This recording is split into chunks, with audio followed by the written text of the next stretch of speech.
Эми а дегенде эң жөнөкөй жана повседневный деп коет го.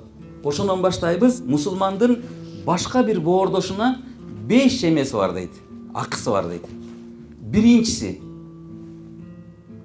салам бергенде эмне кылыш керек? Алик алуу. Бул биринчи милдет. Акы. Жооп бере турган милдеттерден. Экинчиси чүчкүргөндө ак чүч деш керек, ярхамакалла. Жооп кайтарыш керек чүчкүргөн адамга.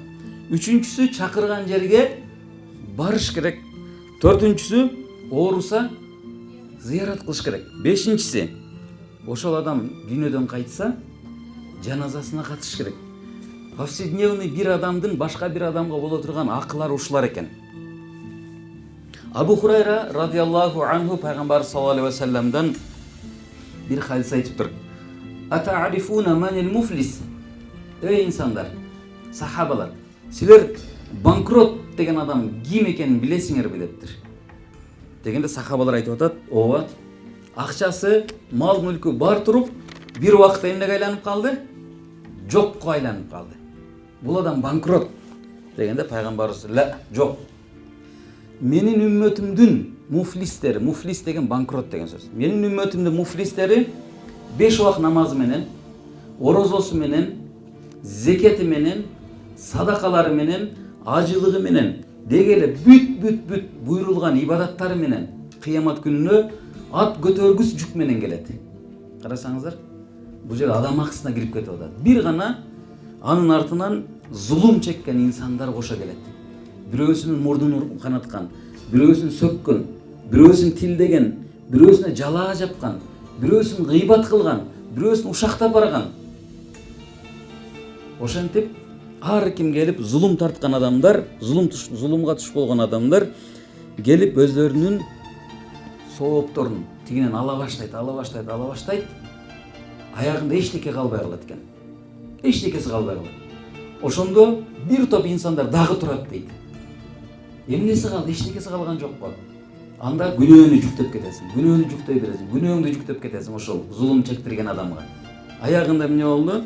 Ошол 5 убак намазы менен, орозосу менен, ажылыгы менен келген адам тозокко ыргытылат дейт. Мына ошол чыныгы муфлис. Банкрот адам ушул. Демек бул жерде адам акысы жөнүндө сөз кетип атат. Адамдын акысы Алла Тааланын акысынан бийик турат. Акылар өзү негизи хак деген араб тилинен келип чыгат. Бул хаккулла, хаккул ибад экиге бөлүнөт. Аллахтын акысы, анан кийин инсандын акысы экен. Биринчи Аллахтын акысына ушул эле жанагы айткан орозо, намаз, деген ибадаттардын баары эмнеге кирет экен? Алла Тааланын акысына кирет. Мен 30 жашка келип намаз окудум дейли. 60 жашка барганда өмүрүм аягына чыктым. Канча жыл намаз окуган болом? 30 жыл. Бирок менин артта канча жылым бар? 15 жылдык казан бар. 15 жылдык казан намаздар бар, 15 жылдык орозолор бар. Кудай Таала кааласа, архамар рахимин, албетте, мээримдүүлөрдүн мээримдүүсү Алла Таала дуабызга карап, биздин абалыбызга карап, биздин жалынып жалбарганыбызга карап, Кудай Таала биздин күнөөлөрдү кечирип коюшу мүмкүн экен. Ибадаттарыбызды. Экинчиси бул адамдын акысы. Адамдын акысы дагы өзүнүн ичинде экиге бөлүнүп кетет экен. Моралдык жана материалдык жактан. Биринчиси материалдык, өзү эле атайып тургандай, убагында бир нерсесин уурдап алдың, же байкатпай алып алдың, же сенде калып калды, же тартып алып алдың. Ошо сыяктуу мал, мүлк маселесинде карызың бар. Аны качан кайтарып бермейинче эмне болот экен? Бул кечирилбей турган. А экинчиси болсо, бул моралдык жактан албетте артынан ушак гыйбат кылуу, жамандык кылуу, жалаа жабуу деген сыяктуу ошону менен бирге ата-эненин баладагы, баланын ата-энедеги, эркек менен аялдын ортосундагы үй бүлөдөгү мамилелер, колу кошуналардын, тууган уруктун, дос жардын дегеле инсан болуп мамилелеш болуп аткан инсандардын баарынын бири-бирине болгон акылары экинчиге кирет экен. Пайгамбарыбыз айткан экен, кыямат күнүндө ар бир акы өз ээлерине кайтарылып берилет. Хатта даже ошого чейин бир мүйүзү бар эчки, мүйүзү жок эчкини сүзүп койгондугу үчүн анын дагы немеси кайтарылып берет, акысы деди.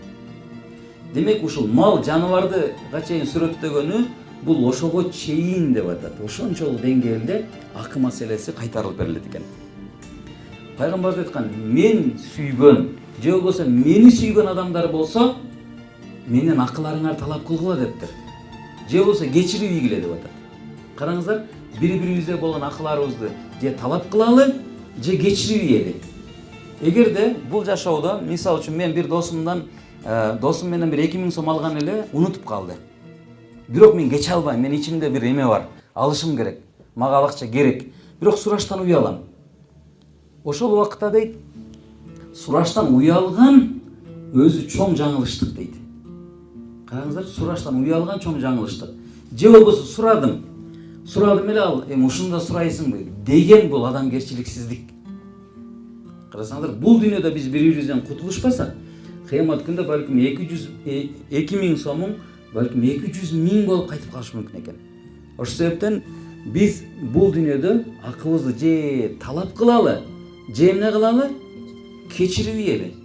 Эгер жүрөгүбүздө ошондой бир сезим, жакшы бир эмебиз болсо, эркибиз болсо кечирип ийели.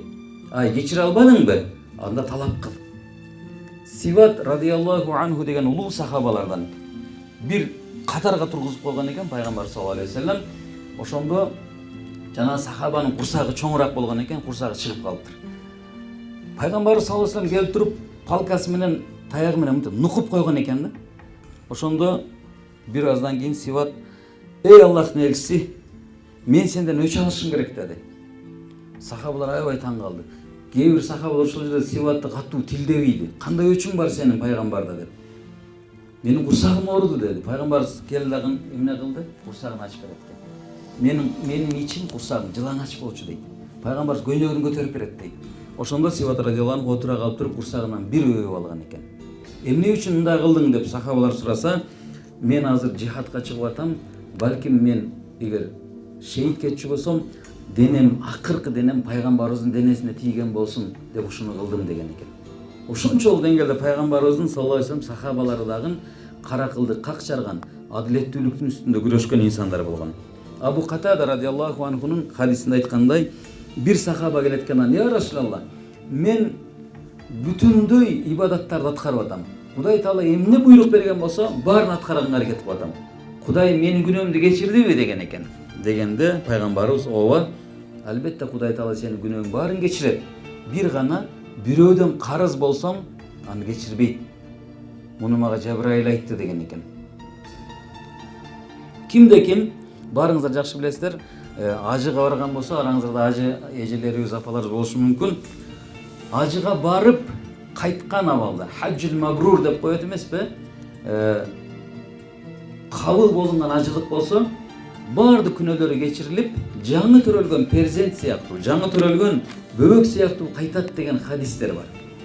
Бул хадистин шархында көп аалымдардын көз карашында дагы башка хадистер менен келген риваяттар боюнча бир гана адам акысынан башка күнөө кечирилет деген келип чыгат экен.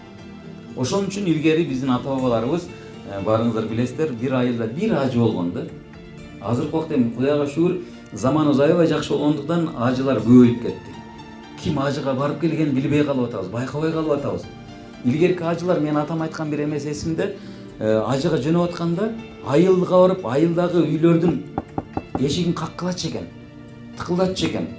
Эмне үчүн? Менин сенде акым калып калбасын деп туруп адалдашчы экен. Азыр андай нерсе жок. Азыр ким ажыга барып келди, билбей, сезбей калып атабыз. Бирок кандай болбосун, баары бир биз ошол ажыдан барып келген инсандын күнөөсү энеден жаңы төрөлгөн перзент наристе сыяктуу кечирүүсүн кааласак, ажыга ниет кылып аткан инсандар анда адалдашып кечиришип кетели.